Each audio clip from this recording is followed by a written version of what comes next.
il l'a arrêté sans raison, l'accusant de mentir. Mais lorsqu'il a essayé de prendre le contrôle, il a appris à ses dépens qu'il ne fallait pas s'en prendre à elle.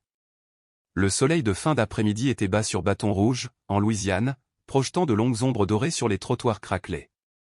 Le lieutenant Imani Harper se déplaçait dans les rues avec une confiance tranquille, celle qui venait d'années de discipline et de savoir exactement qui elle était. Ses yeux marron foncé scrutaient le quartier, familier mais lointain, comme une maison d'enfance laissée intacte depuis trop longtemps. Elle n'était pas revenue depuis 6 ans, ni depuis qu'elle s'était enrôlée, ni depuis qu'elle avait enterré sa mère. C'était étrange comme peu de choses avaient changé, le même dépanneur du coin qui faisait toujours de la publicité pour des sodas 2 pour 1, le même salon de coiffure avec son enseigne décolorée, le même terrain de basket où les enfants jouaient comme si leur vie en dépendait. Les rires, les voix, l'odeur du poisson-chat frit du restaurant de la vieille Miss Levée tout l'entourait, la ramenant à des souvenirs auxquels elle n'avait pas pensé depuis des années. Imani ajusta le sac polochon porté sur son épaule. Elle ne portait rien qui ait un caractère militaire, juste un t-shirt ajusté uni, un pantalon cargo et des baskets bien usées. Mais même en civil, elle se comportait différemment, épaules carrées, menton au niveau, pas mesuré. Ce n'était pas quelque chose qu'elle pouvait désactiver. Son père appelait cela « la posture du guerrier ». Elle sourit faiblement à cette pensée. Il aurait été fier s'il était encore là. Alors qu'elle croisait un groupe d'adolescents blottis devant un dépanneur, l'un d'entre eux, âgé d'environ 16 ans, leva les yeux, fit une rapide double prise, puis hocha respectueusement la tête. « Vous êtes militaire » il a demandé. Imani fit une pause, croisant son regard. « Quelque chose comme ça. » Le garçon sourit. « J'ai compris. Mon cousin est dans l'armée. Il marche comme toi. » Avant qu'elle ait pu répondre, un de ses amis l'a appelé à l'intérieur, et juste comme ça, il était parti. Elle expira lentement. Des moments comme celui-là lui rappelaient pourquoi elle se battait, pourquoi elle endurait. Elle avait passé des années dans des endroits que la plupart des gens ne voyaient que dans les documentaires de guerre, Kandahar, Fua, Mogadiscio. Elle avait dirigé des équipes au cœur de la nuit, à travers le chaos et les tirs ennemis, à travers des tempêtes de sable qui avalaient le son et la lumière. Et maintenant, elle était là, de retour chez elle, marchant dans des rues qui lui semblaient à la fois familières et étrangères. Elle avait passé sa vingtaine dans des zones de guerre, sa trentaine à essayer de comprendre ce que la guerre lui avait fait. Aujourd'hui, à 40 ans, elle n'était même plus sûre de ce que signifiait la maison. Mais ses pensées furent interrompues lorsqu'une voiture de patrouille s'approcha d'elle. Sa lente progression n'était pas à sa place dans un quartier où les flics passaient généralement à toute vitesse sans un second regard. Elle continuait à marcher, faisant semblant de ne pas le remarquer, mais elle connaissait le principe. La vitre s'est baissée et une voix grave a crié « Excusez-moi, mademoiselle ». Elle s'arrêta, se tourna légèrement et le vit, l'officier Derek Simmons. Blanc, la quarantaine, coupera du cou, bras épais et le genre de sourire narquois qui disait qu'il appréciait un peu trop ça. Ses lunettes de soleil à miroir cachaient ses yeux, mais elle pouvait les sentir sur elle, la scrutant comme si elle n'était pas à sa place. « Ça te dérange de me dire ce que tu fais ici ?» il a demandé. Imani le regarda pendant un moment, son expression illisible. Elle avait déjà rencontré des hommes comme lui, des hommes qui voyaient une femme noire confiante et prenaient cela pour un défi. Elle déplaça la sangle de son sac polochon. « Je marche juste. »« Où aller ?» Il haussa un sourcil. « Je n'avais pas réalisé que j'avais besoin d'un itinéraire pour parcourir ma propre rue. » Simmons n'aimait pas ça. Son sourire s'effaça un peu. « Nous avons eu quelques cambriolages par ici, » a-t-il déclaré. « Je dois m'assurer que tout est en ordre. » Imani maintenait son regard, imperturbable. « Tu me vois m'introduire dans quelque chose ?» Silence. Un muscle de sa mâchoire se contracta. Il s'appuya contre la fenêtre ouverte, expirant brusquement. « Je fais juste mon travail. » Imani expira par le nez, luttant contre l'envie de secouer la tête. « Eh bien, je marche juste. » Elle pouvait sentir le poids du moment changer. Simmons ne cherchait pas une conversation, il cherchait le contrôle. Et quelque chose chez elle, ou que ce soit sa présence ou la façon dont elle refusait de rétrécir, ne lui convenait pas. Elle avait deux choix, continuer à s'engager ou s'éloigner. Mais avant qu'elle ait pu se décider, Simmons a garé la voiture. « Attendez une seconde, voyons une pièce d'identité. » Imani ne bougeait pas. Elle avait été formée pour évaluer les menaces, les environs, les sorties, et pour l'instant, elle n'évaluait pas seulement un homme en uniforme. Elle évaluait un homme qui devenait trop à l'aise pour faire valoir son autorité. Mais elle savait déjà une chose, ce n'était pas fini. La rue était calme, à l'exception du bourdonnement lointain de la circulation et des bavardages occasionnels d'un magasin voisin. Mais à cet instant, rien de tout cela n'avait d'importance. La tension entre Imani et l'officier Derek Simons était épaisse, suspendue dans l'air comme une tempête prête à éclater. Elle ne bougeait pas, ne bronchait pas à l'identifiant, répéta Simons, cette fois avec moins de patience. Imani jeta un coup d'œil à ses mains, son pouce droit posé nonchalamment près du loquet de son étui. Un avertissement silencieux, intentionnel ou non. Elle pouvait sentir la chaleur des yeux sur elle. Quelques personnes avaient remarqué l'arrêt, certains ralentissaient le pas, observaient, attendaient. Elle fouilla lentement dans sa poche, en gardant ses mouvements mesurés, en sortit sa carte d'identité militaire et la brandit sans la remettre. Simons plissa les yeux, puis revint vers elle. Militaire, hein? Son ton était illisible.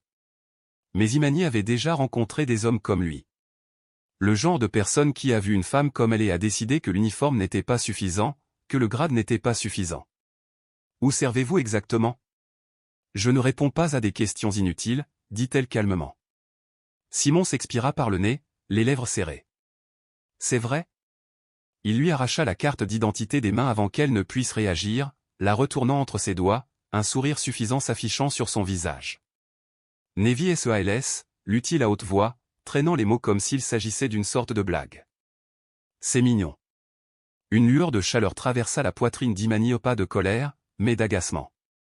Le même sentiment qu'elle avait ressenti 100 fois auparavant dans des pièces remplies d'hommes qui pensaient qu'elle n'avait pas sa place. Rends-le, sa voix était ferme et contrôlée. Simons l'étudia, la tête légèrement inclinée comme s'il essayait de décider si elle en valait la peine. Vous savez, je suis dans la police depuis 20 ans. J'ai vu toutes sortes de gens traverser ce quartier, a-t-il fait une pause.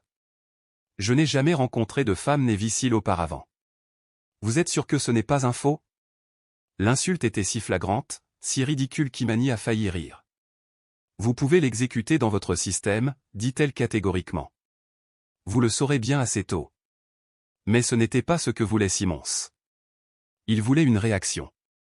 Il retourna à nouveau la carte, retroussant les lèvres, comme s'il avait déjà décidé qu'elle mentait. Vous vous attendez à ce que je croie que vous vous battez pour ce pays? S'il vous plaît. Un changement, petit mais perceptible. Imani l'a compris, les gens qui regardaient. Leur curiosité changeait. Ce n'était plus seulement un contrôle routier. C'était autre chose maintenant. Une jeune femme se tenait sur le trottoir, téléphone à la main, enregistrant. Elle ne le cachait pas. Elle voulait que Simons voie. C'était le problème du pouvoir, il changeait en fonction de qui regardait. Simons le remarqua, ses épaules légèrement redressées, sa position changeant. Tu as un problème, il a demandé à la femme. Elle n'a pas répondu, elle a juste continué à enregistrer. Imani, toujours parfaitement immobile, sourit juste un peu. Maintenant, Simons était celui qui était observé au microscope. Il tourna son regard vers elle, la mâchoire serrée. Je n'apprécie pas que les gens essaient de faire de moi un spectacle en faisant mon travail. Alors arrêtez de faire un spectacle, a déclaré Imani. Un éclair de quelque chose de sombre traversa son expression. Il s'approcha d'un accent grave peine quelques centimètres, mais c'était suffisant, un geste délibéré, un défi. Imani n'a pas bougé. Je ne sais pas qui vous pensez être, dit Simons à voix basse. Mais ici, c'est moi qui passe les appels. Son sourire était subtil, juste assez pour lui faire comprendre qu'il faisait une erreur. Tu es sûr de ça? La prise de Simons se resserra sur sa carte d'identité. Puis il fit exactement ce à quoi elle s'attendait, il attrapa son poignet. Mauvaise idée. Au moment où les doigts de Derek Simons ont effleuré le poignet d'Imani, elle s'est déplacée rapidement, précisément et calculée. Son bras bougea juste assez pour briser son emprise avant même qu'elle ne soit complètement formée au pas de manière agressive, pas d'une manière qui pourrait être confondue avec une attaque. Juste assez pour montrer le contrôle. Les yeux de Simons brillèrent de surprise. Il ne s'y attendait pas. La foule qui regardait s'agrandissait. La femme avec l'enregistrement téléphonique fit un pas en avant. Un homme de l'autre côté de la rue croisa les bras et secoua la tête. Un couple près d'un food truck avait complètement arrêté de manger. Tous les regards étaient tournés vers eux. Imani laissa un souffle s'échapper par son nez, se stabilisant. Sa formation lui avait inculqué la retenue jusque dans les os. La discipline d'abord, toujours. C'est une agression. La voix de Harper Simmons était trop confiante, comme s'il croyait que ses paroles seules lui donnaient du pouvoir. Imani cligna à peine des yeux. Non, ça s'appelle éviter les contacts inutiles. Son expression s'assombrit. Tu penses que c'est une blague? Demanda Simmons, la frustration vacillant dans ses yeux. Elle pencha légèrement la tête. Est-ce que j'ai l'air de rire? Une lueur de frustration passa sur le visage de Simmons. Il s'était attendu à tout le moins à une soumission, à une coopération.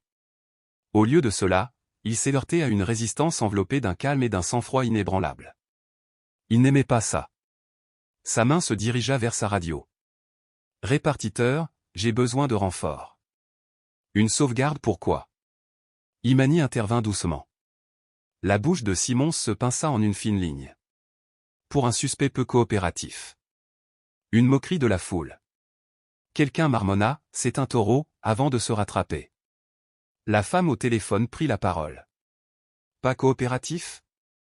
Tu es le seul à faire du bruit. Les oreilles de Simmons étaient rouges, mais il ne se tourna pas vers elle. Il était trop enfermé maintenant, trop profondément dans sa propre fierté. Imani pouvait le voir.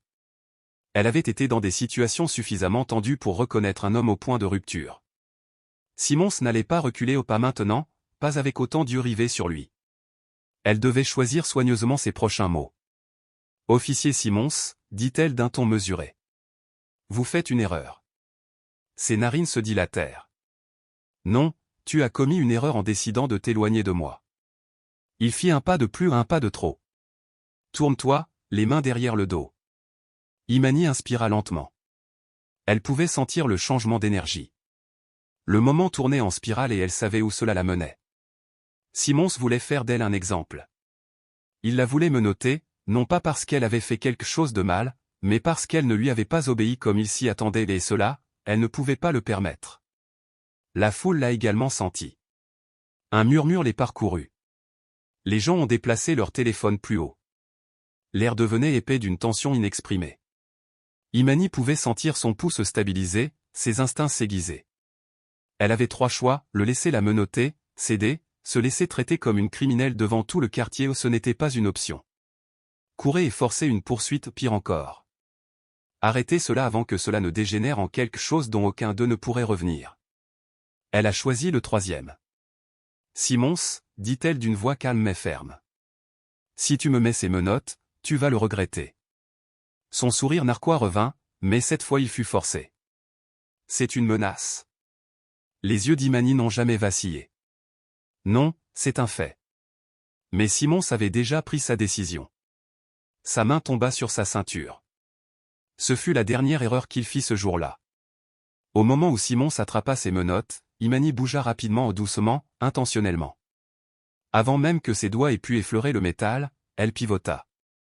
Un simple changement de position, une réorientation calculée, un pas en avant, un pas de côté. Rien de plus, mais c'était suffisant. L'équilibre de Simmons vacilla. Ses yeux s'écarquillèrent, juste pendant une fraction de seconde, alors qu'il réalisait qu'il n'avait plus le contrôle. Imani n'a pas attaqué, elle n'en avait pas besoin. Tout ce qu'elle a fait, c'est se retirer de son emprise d'une manière si transparente, si précise, que Simmons a semblé ridicule aux yeux de la foule. Il devait avoir l'impression qu'il tâtonnait, qu'il trébuchait sur ses propres pieds. Et c'était pire que n'importe quel coup de poing. Les halètements des passants le confirmèrent. Merde, elle a glissé hors de ça, marmonna quelqu'un. La jeune femme au téléphone zooma, son expression illisible. Le visage de Simmons devint cramoisi. Sa respiration s'accéléra maintenant, sa poitrine se soulevant et s'abaissant comme s'il venait d'être insulté de la pire façon imaginable. Imani restait complètement immobile, ses mains détendues à ses côtés. « Officier Simmons, dit-elle lentement, prudemment, vous perdez le contrôle de la situation. » Sa mâchoire était si serrée qu'elle crut que ses dents allaient se briser. Elle l'avait humilié sans même le toucher. Il ne pouvait pas laisser ça comme ça.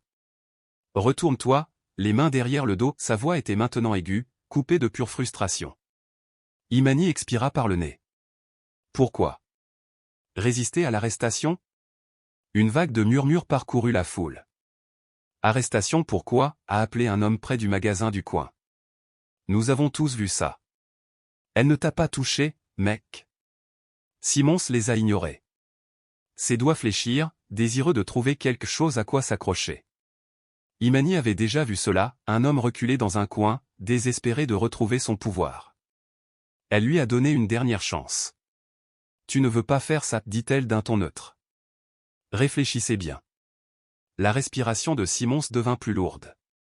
Sa fierté lui criait dessus, lui demandant de prendre le contrôle, de prouver son autorité, de la remettre à sa place. Il a donc fait son choix. Il se précipita. Mauvais coup. Le corps d'Imani a réagi avant que son esprit n'ait à le faire. Son pied bougea, ses mains bougèrent. Elle attrapa son poignet en l'air, le tordit avec juste assez de force pour rediriger son élan, et soudain, Simmons fut celui qui fut déséquilibré.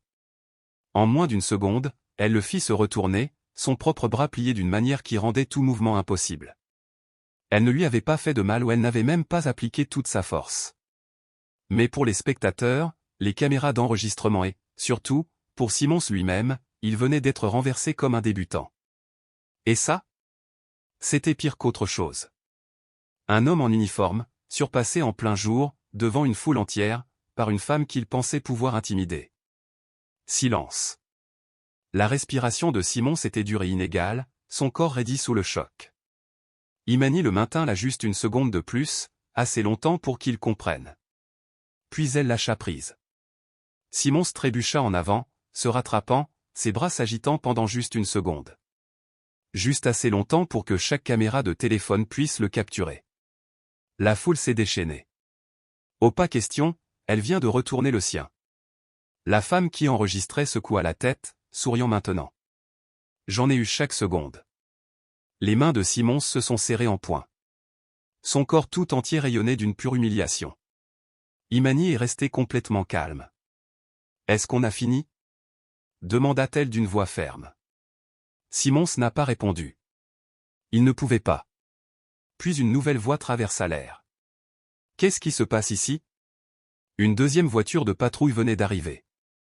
Le sergent William Burke, plus âgé, plus expérimenté, et à la façon dont ses yeux passaient de l'un à l'autre, il savait déjà que quelque chose n'allait terriblement pas. Le sergent Burke descendit de sa voiture de patrouille avec une autorité calculée. Ses yeux bleus perçants allaient de Simmons au visage rouge, mains serrées, respiration lourde et Imani, debout calme et inébranlable au milieu de la rue. Mais il n'y avait plus qu'eux. Tout le quartier regardait. Les téléphones étaient en ligne. Les conversations s'étaient arrêtées. Les gens n'étaient plus seulement des spectateurs, ils étaient des témoins. Burke expira brusquement. Il savait déjà ce qui s'était passé, mais il se tourna d'abord vers Simmons. Officier Simmons, expliquez. La mâchoire de Simmons trembla, mais aucun mot ne sortit immédiatement. Il était trop profondément dans sa propre humiliation, trop secoué par le fait qu'il venait d'être renversé en plein jour. Imani pouvait voir la bataille se dérouler dans sa tête. Il avait envie de mentir, de déformer l'histoire en sa faveur, de devenir une victime. Mais ensuite, le regard de Burke a balayé les enregistrements des caméras, les murmures de la foule et la tâche indubitable d'embarras public qui s'étendait déjà. Simmons savait qu'il n'y avait aucun moyen de s'en sortir. Elle a résisté, dit-il finalement, d'une voix basse et tendue. Je n'ai pas voulu obéir. Je suis devenu agressif.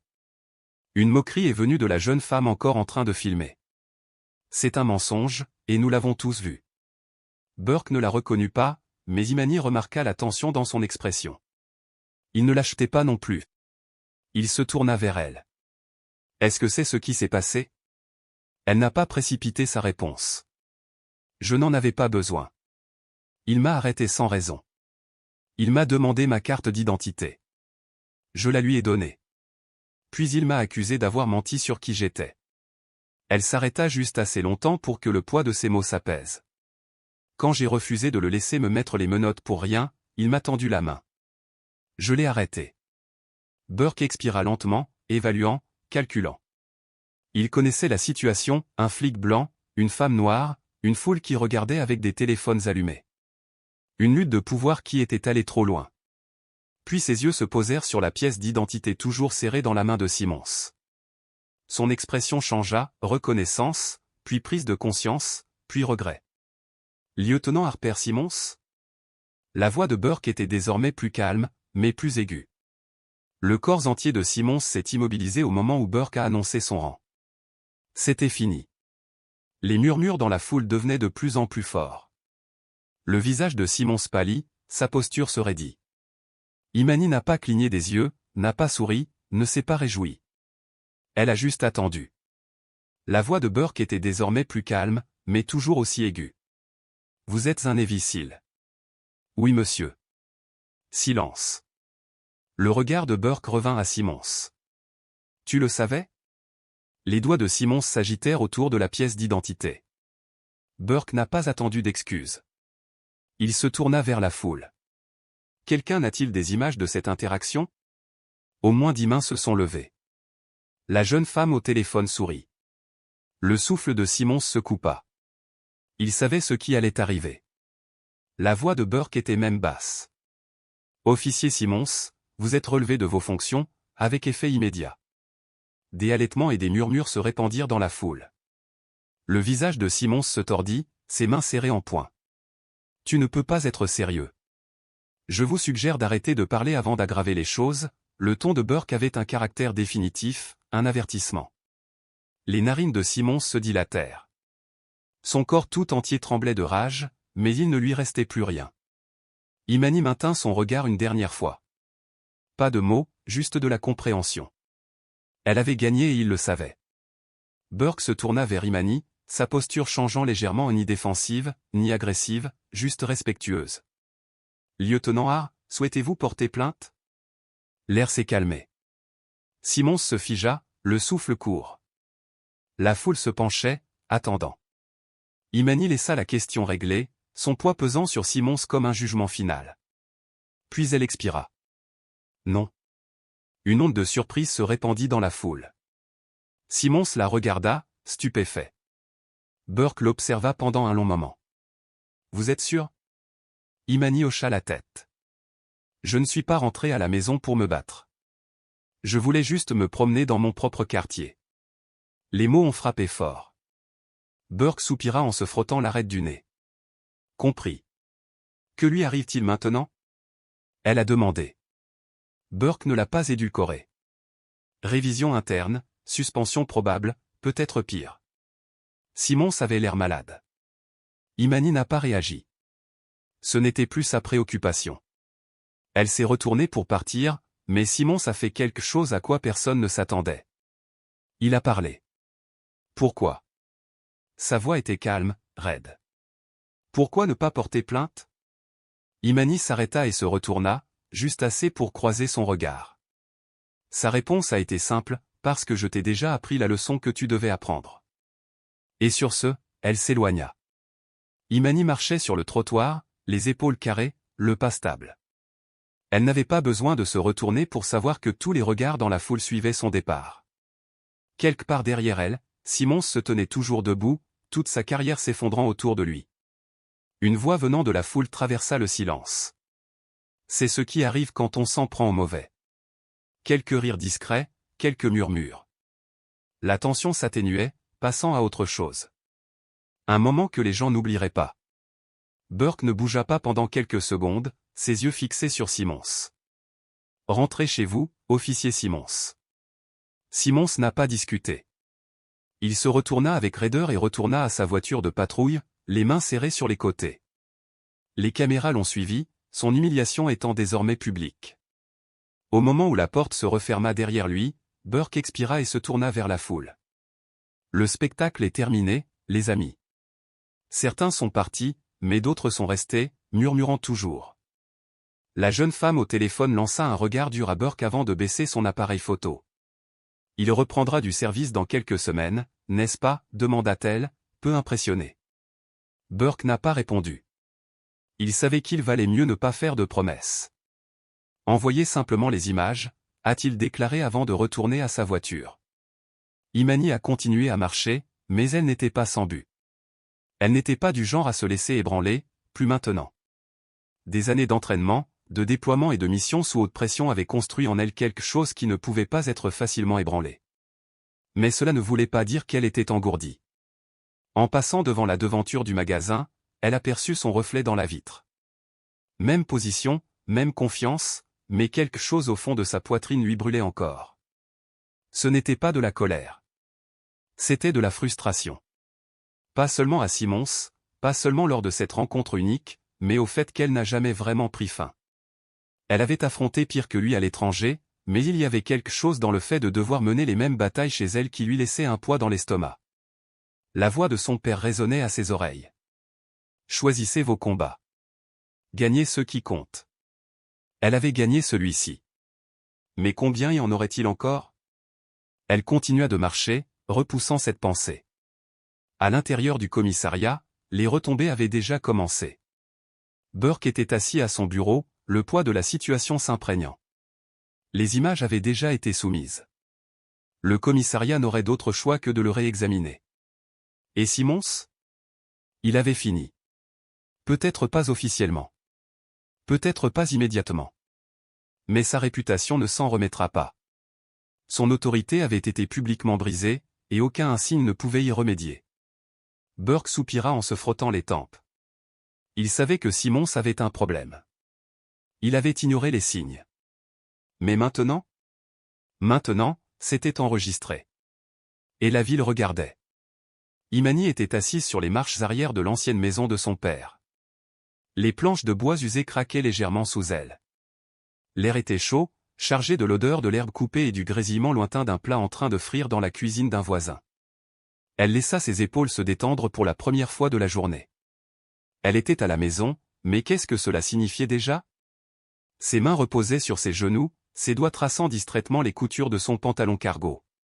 Elle avait passé des années à mener des batailles à l'étranger, défendant un pays qui ne pouvait toujours la voir telle qu'elle était. Et aujourd'hui en avait été un rappel. La porte moustiquaire derrière elle s'ouvrit en grinçant. « Tu es toujours assis comme ça quand tu réfléchis », dit une voix. Elle n'avait pas besoin de se retourner pour savoir que c'était oncle Ray. Il entra sur le porche et s'abaissa sur les marches à côté d'elle. Épaules larges, tempes grises. Un homme qui avait vu sa part de combat, mais pas ceux avec des balles. Il posa une bouteille de thé glacé à côté d'elle, puis l'ouvrit avec un léger sifflement. Pendant un moment, ils restèrent assis là. Puis réexpira par le nez. « Alors, vous avez fait la une des journaux. » Imani laissa échapper un petit rire sec. « Je n'avais pas prévu ça. » Ray secoua la tête. « Jamais. Mais les ennuis nous trouvent quand même. » Elle ramassa la bouteille, faisant rouler la condensation entre ses doigts. Ce n'était pas un problème. Il la regarda de côté. Ce n'était pas la paix non plus. Elle n'a pas répondu tout de suite. Il n'avait pas tort. Imani avait été entraîné à affronter les ennemis, à neutraliser les menaces, à se mettre en danger et à sortir de l'autre côté. Mais qu'en est-il des batailles comme aujourd'hui? Ceux qui n'ont pas été combattus à coups de poing ou d'armes, mais avec perception, pouvoir et préjugés? Elle pencha la bouteille en arrière, laissant le thé froid laver l'altesse sèche de sa gorge. Ray l'observa pendant un instant, puis se pencha en avant, les avant-bras posés sur ses genoux. « Tu t'es bien comportée, ma fille. » Elle hocha lentement la tête. « J'ai fait ce que je devais faire. » Ray eut un petit rire. « Tout comme ton père. » Cela la fit sourire. Son père lui avait toujours appris que la force n'était pas seulement une question de combat, il s'agissait de savoir quand ne pas le faire. Simons ressentira cela pendant longtemps, le ton de Ray était pensif, mais plus que cela. Beaucoup de gens ont vu ce qui s'est passé aujourd'hui et ils s'en souviendront. Imani tourna la bouteille dans ses mains. « Est-ce que ça change quelque chose ?» a-t-elle demandé, « ou est-ce que nous continuons à mener le même combat encore et encore ?» Ray soupira en passant une main sur sa barbe. « Vous posez la mauvaise question. » Elle lui jeta un coup d'œil. Il tapota sa bouteille contre son genou. « La question n'est pas de savoir si ça change tout. C'est si ça change quelque chose. » Imani a laissé cela comprendre parce qu'il avait raison. Elle n'avait pas renoncé à changer le monde aujourd'hui, mais peut-être avait-elle changé quelque chose. Peut-être qu'un enfant dans cette foule a vu ce qui s'est passé et a réalisé qu'il n'avait pas besoin de reculer lorsque l'autorité lui tombait en face. Peut-être qu'un autre officier l'a vu et a réfléchi à 2 fois avant de faire la même chose. Peut-être même Simons, même si elle en doutait, se regarderait longuement et attentivement. Et c'était suffisant pour le moment. Ray lui donna un coup de coude. Et maintenant? Elle expira en posant sa bouteille. Je continue de marcher. Son sourire était petit mais plein de fierté. C'est ma fille.